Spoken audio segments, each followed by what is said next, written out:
বসে আমি একটা জিনিস দাবি করব, আওয়ামী লীগ করার অপরাধে এবং হিন্দু হওয়ার অপরাধে যারা বাংলাদেশ থেকে বিতাড়িত হচ্ছে তাদেরকে দয়া করে জেলে পুরবেন না। তারা যেভাবেই হোক প্রাণ বাঁচানোর জন্য এখানে এসেছে। ভারত অতিথি পরায়ণ দেশ। আমাদের গুরুদেব দলাই নামকেও ভারত চীনের রক্তচক্ষু উপেক্ষা করে এখানে সেন্টার দিয়েছে। হাসিনা ওয়াজেদকেও সেন্টার দিয়েছে, আজকে নয় আগেও দিয়েছে, বঙ্গবন্ধু মুজিবুর রহমানকেও তার পরিবারকে দিয়েছে। আমি বলবো কাস্ট ক্রিড কিছু দেখার দরকার নেই। বাংলাদেশে জীবন বাঁচানোর জন্য যারা এসেছেন তারা শরণার্থী, আর যারা এই ভারতবর্ষে ঢুকে ভারতবর্ষে জঙ্গিবাদকে স্থাপন করতে চাইছে সেই রোহিঙ্গারা তারা হচ্ছে অনুপ্রবেশকারী। অনুপ্রবেশকারীদের বিরুদ্ধে ব্যবস্থা গ্রহণ করতে হবে, যে ব্যবস্থা অনেকগুলি স্টেট গভর্নমেন্ট দিল্লি মহারাষ্ট্র নিচ্ছে, আমরা তাকে সমর্থন করি। কিন্তু প্রমিনেন্ট আওয়ামী লীগ লিডার্স যাদের কারোর কাছে কোনো পাসপোর্ট নেই, ভিসা নেই, সব নিয়ে চলে গেছে। 85 বছরের হিন্দু মা, তাকে উত্তর দিনাজপুরের রায়গঞ্জে 2 মাসের জেল দেওয়া হয়েছে। 2 বছরের জেল থাকে এই আইনে। তার বয়স দেখে জাজ এতটা ইমোশনাল হয়ে গেছেন, বলছেন আইন তো সবার উপরে, আমি আপনাকে 2 মাস জেলে পাঠাতে বাধ্য হলাম। আমরা এটা দেখতে চাই না। আমরা এদেরকে শরণার্থী বলি। এই শরণার্থীদের জন্য এই পশ্চিমবঙ্গ থেকে দলমত নির্বিশেষে সকলের আওয়াজ ওঠানো উচিত, এবং কেউ যদি আসে মোটা কাপড় মোটা ভাত দিয়ে তাদের দরজা খুলে বাড়িতে রেখে দেওয়া উচিত, এটা আমি মনে করি। তাই আজকে এই সিম্পোজিয়াম সেফ বাংলাদেশ, সেফ মুক্তিযুদ্ধ এবং 71 ভুলিয়ে দেওয়া যাবে না, যাবে না, যাবে না। কেউ বিষাক্ত সাপকে পাশে নিয়ে ঘুমায় না।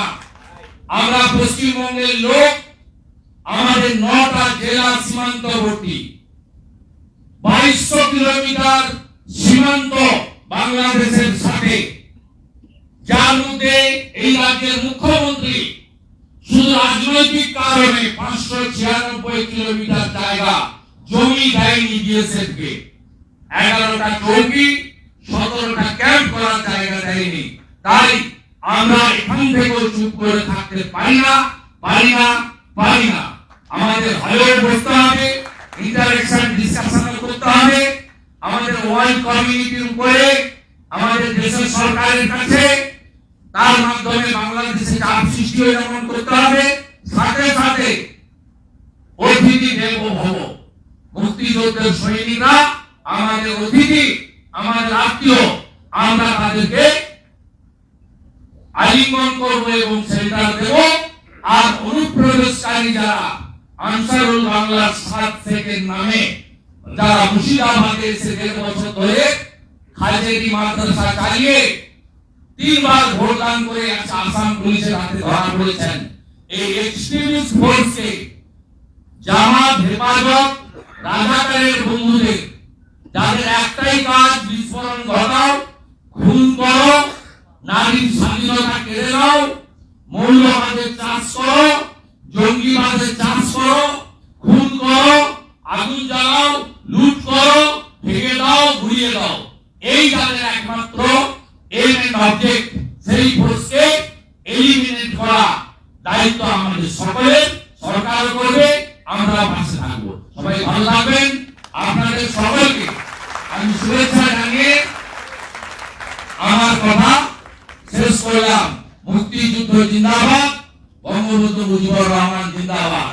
ভারত বাংলাদেশ মৈত্রী। বসে আমি একটা জিনিস দাবি করব, আওয়ামী লীগ করার অপরাধে এবং হিন্দু হওয়ার অপরাধে যারা বাংলাদেশ থেকে বিতাড়িত হচ্ছে তাদেরকে দয়া করে জেলে পুরবেন না।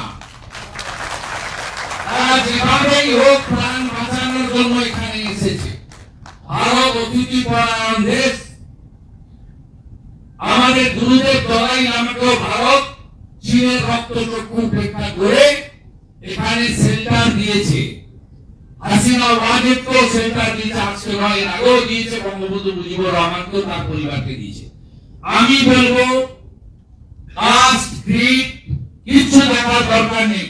বাংলাদেশে জীবন বাঁচানোর জন্য যারা এসেছেন তারা শরণার্থী, আর যারা এই ভারতবর্ষে ঢুকে ভারতবর্ষে জঙ্গিবাদকে স্থাপন করতে চাইছে সেই রোহিঙ্গারা তারা হচ্ছে অনুপ্রবেশকারী।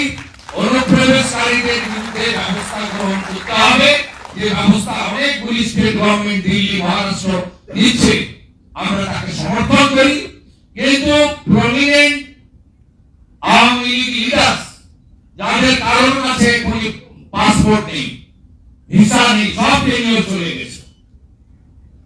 85 বছরের হিন্দু মা, তাকে উত্তর দিনাজপুরের রায়গঞ্জে 2 মাসের জেল দেওয়া হয়েছে। 2 বছরের জেল থাকে এই আইনে। তার বয়স দেখে জাজ এতটা ইমোশনাল হয়ে গেছেন, বলছেন আইন তো সবার উপরে, আমি আপনাকে 2 মাস জেলে পাঠাতে বাধ্য হলাম। আমরা এটা দেখতে চাই না। আমরা এদেরকে শরণার্থী বলি। এই শরণার্থীদের জন্য এই পশ্চিমবঙ্গ থেকে দলমত নির্বিশেষে সকলের আওয়াজ ওঠানো উচিত, এবং কেউ যদি আসে মোটা কাপড় মোটা ভাত দিয়ে তাদের দরজা খুলে বাড়িতে রেখে দেওয়া উচিত, এটা আমি মনে করি।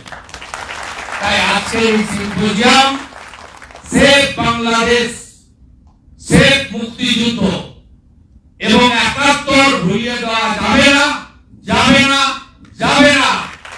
কেউ বিষাক্ত সাপকে পাশে নিয়ে ঘুমায় না।